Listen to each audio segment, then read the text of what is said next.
What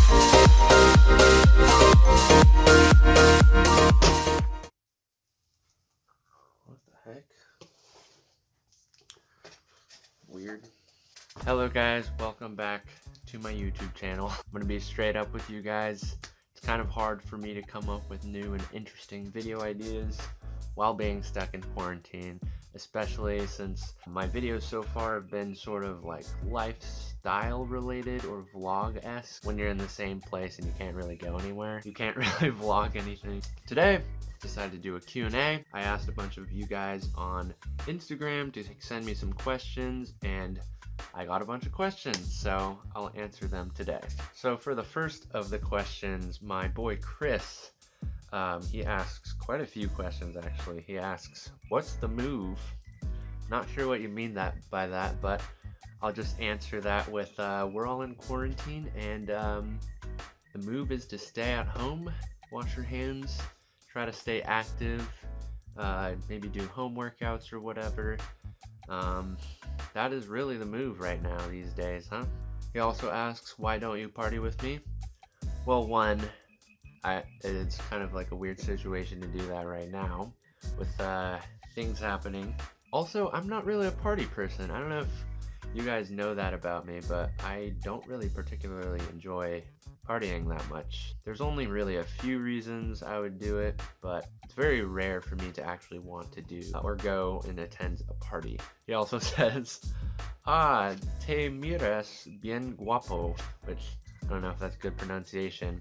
I also had to look this up because my Espanol isn't very fluent, but it says, you look very handsome, basically. And then his last question, geez Chris, why are you asking so many questions? He asks, if I had to pick a brass instrument, what instrument would it be? I think I'm gonna land on the trombone. I was kind of thinking maybe French horn, because like I like the trumpet and the trombone, but I wish there was something in between. But there's nothing really like in between, even though like French horn's sort of like in the range in between. It has a whole different timbre to it, so I wouldn't really want to do French horn. But I think trombone, it's very like, it's like the tenor singer of the brass section, so I like that. Anna asks, what does online school look like for music majors? There's actually a lot that's been going on. I don't think everyone's doing it the same, and basically what happened with at UO,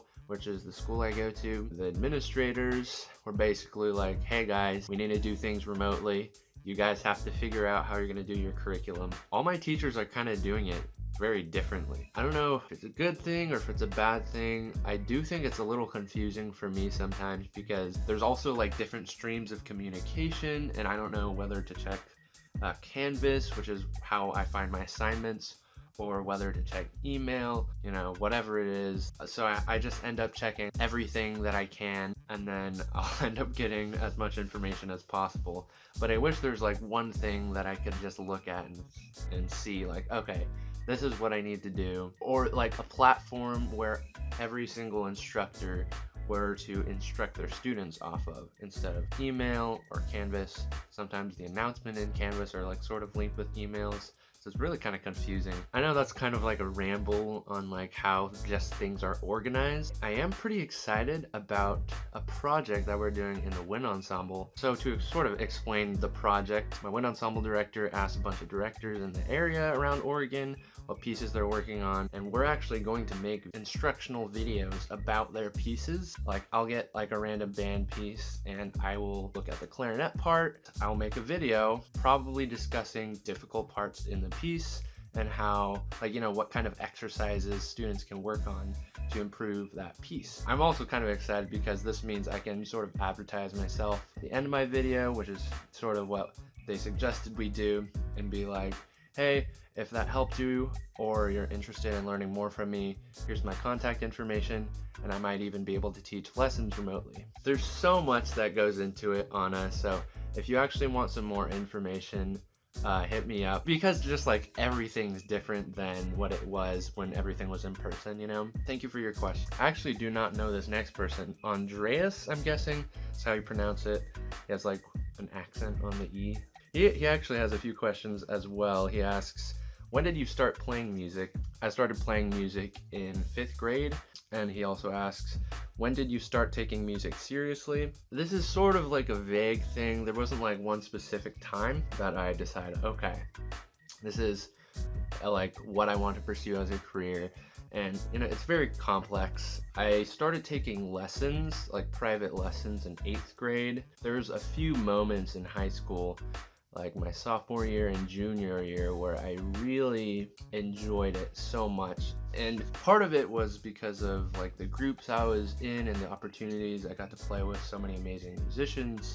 But I was able to play with these high-level musicians, at least compared to me at the time, and I enjoyed it so much because the people around me were working so hard. That's when I realized I sort of had like a passion for this thing, and I really liked getting good at music, making myself sound good on my instrument. And so it was sort of a gradual thing in between my sophomore year and junior year of high school. He asked, is it true that you're 6'7"? No, that is giant. I'm actually closer to around 6 feet, so definitely not that tall. He asks, what year did you make it into Wind Ensemble and Jazz 2, which are 2 groups that are available to try out for in my old high school. For those of you who don't know, or if you're not from that high school, these are basically the top music groups of concert bands and jazz bands. It was the Wind Ensemble, top concert band, and Jazz 2, which is the top jazz band. I actually got in both of them my freshman year. I was kind of surprised. It was also I was kind of like in a weird mental zone because I didn't want to come off as like an arrogant youngin in like the group. I had a feeling people thought I was kind of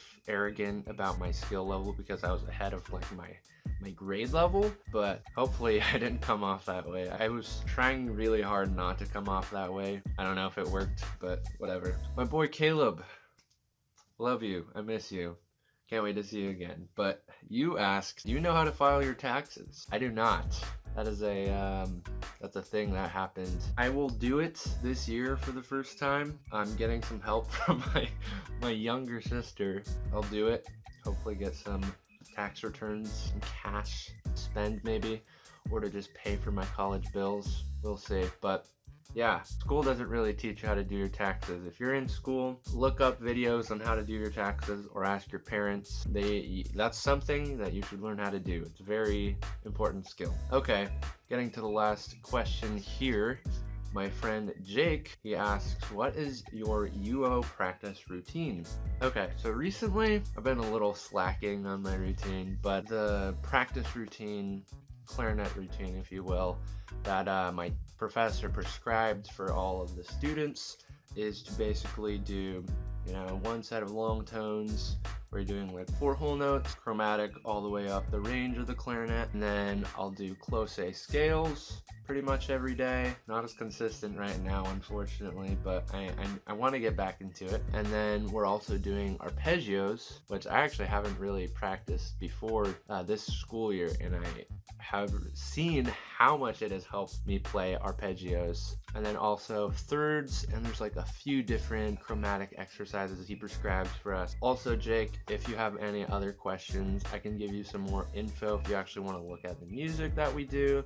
Thank you for your question. Now, there's one of you out there who asked a question that I did not answer. If you're watching this video, you know who you are. Just don't ask me those questions. That's gonna be it for now.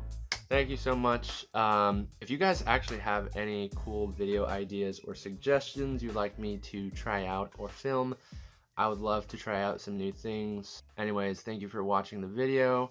If you're new here, this is a weird video to watch like me as the first video, but if you haven't yet, go subscribe, go like the video, leave me a comment, just say hi, how are you doing? I love comments. And I'll see you guys next week.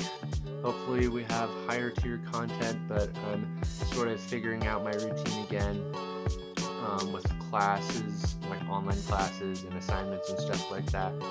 Thank you guys for staying. Love you guys. I'll see you next week.